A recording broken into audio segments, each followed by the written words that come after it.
يرى الحنفية أنه يكره للمسلم دخول البيعة والكنسية لأنه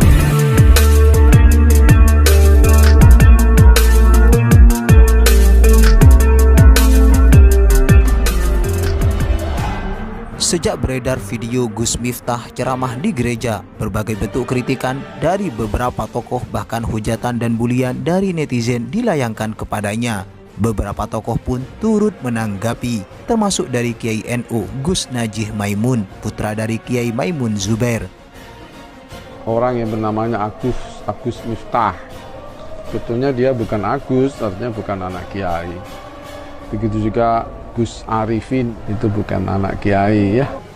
Sebagaimana lazimnya setiap ada hal yang dianggap salah faham lalu menimbulkan kegaduhan diikuti dengan klarifikasi. Setelah ada klarifikasi, selesailah perkara, kembali adem ayem. Medsos secara perlahan kembali normal, meskipun kadang masih ada sedikit riak di kalangan orang-orang yang sudah terlanjur tidak suka.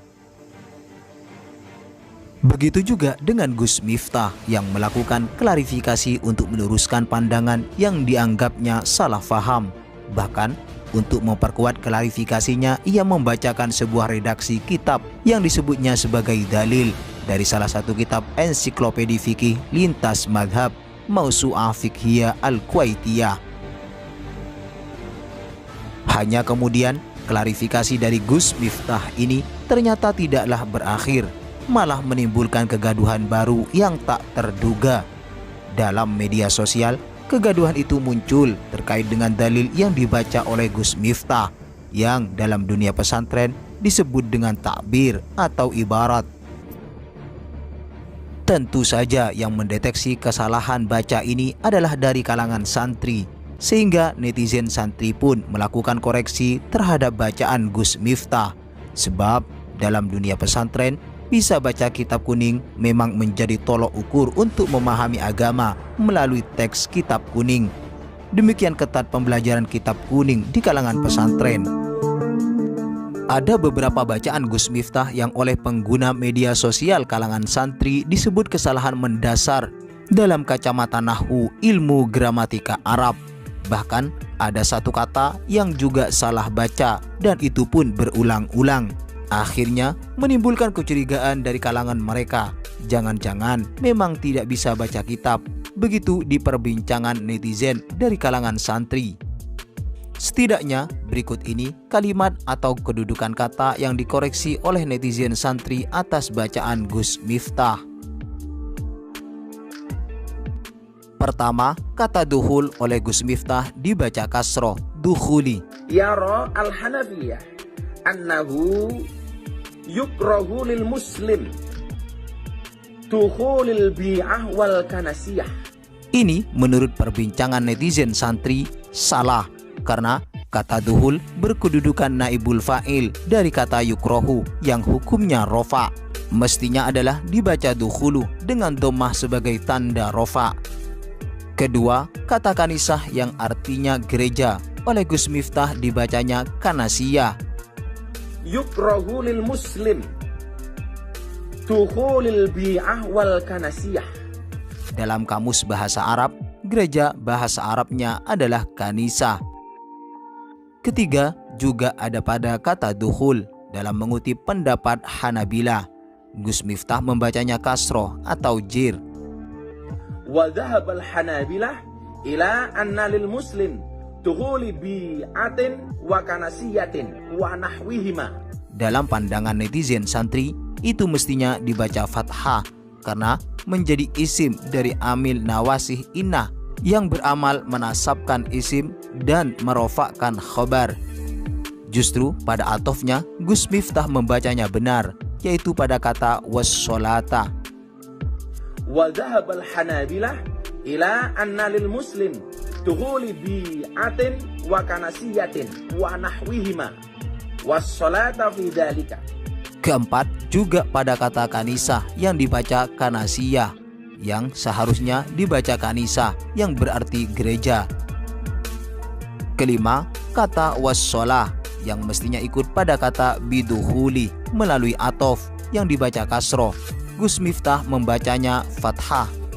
Wa qala Ibnu Tanin la ba'sa bi dukhulil bi'i wal kanais allati la suwara fiha was salata fiha.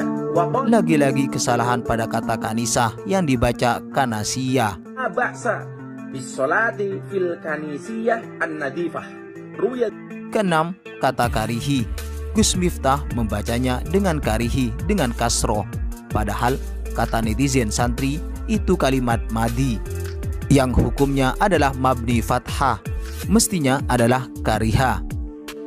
Wa kari Ibnu Abbas wa malikun as-salata fil kanais li ajli suar. Sebagaimana diketahui, Gus Miftah menyampaikan klarifikasinya atas aksinya yang disebut dengan orasi kebangsaan di sebuah gereja. Berdasarkan kehadiran tersebut, Gus Miftah mengaku mendapat berbagai tuduhan sebagai orang yang sesat, kafir, serta batal syahadatnya karena orasi di dalam gereja. Gus Miftah pun akhirnya memberikan tanggapan di akun Instagramnya lewat unggahan video Senin 3 Mei 2021.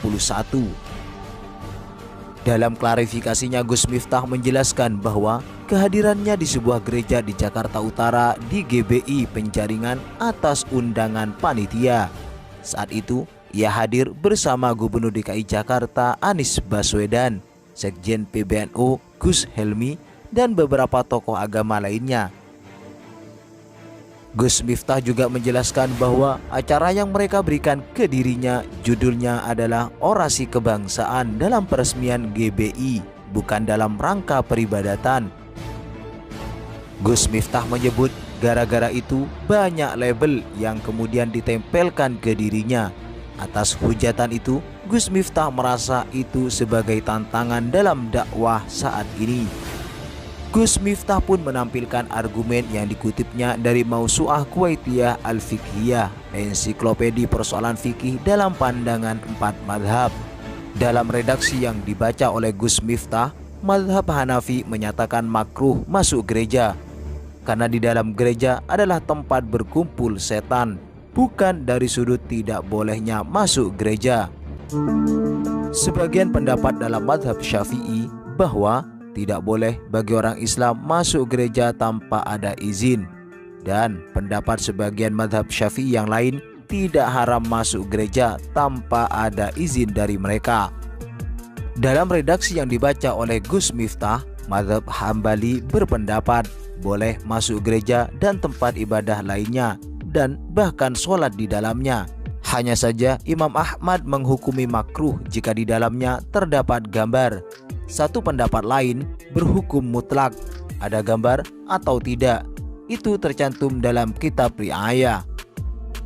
Dalam Mustau'ib mengatakan sah sholat fardu di dalam gereja tapi makruh. Sementara Ibnu Tamim menyatakan tidak apa-apa masuk gereja yang di dalamnya tidak ada gambar-gambar. Sementara Ibnu Aqil mengatakan tetap makruh sebagaimana di dalamnya ada gambar-gambar. Kemakruhan sholat di gereja ini dalam 2 riwayat asalkan bersih. Diriwayatkan hal itu dari Ibnu Umar, Abu Musa, dan juga diceritakan dari sekumpulan ulama. Ibnu Abbas dan Imam Malik menyebut kemakruhan sholat di gereja karena ada gambar-gambarnya.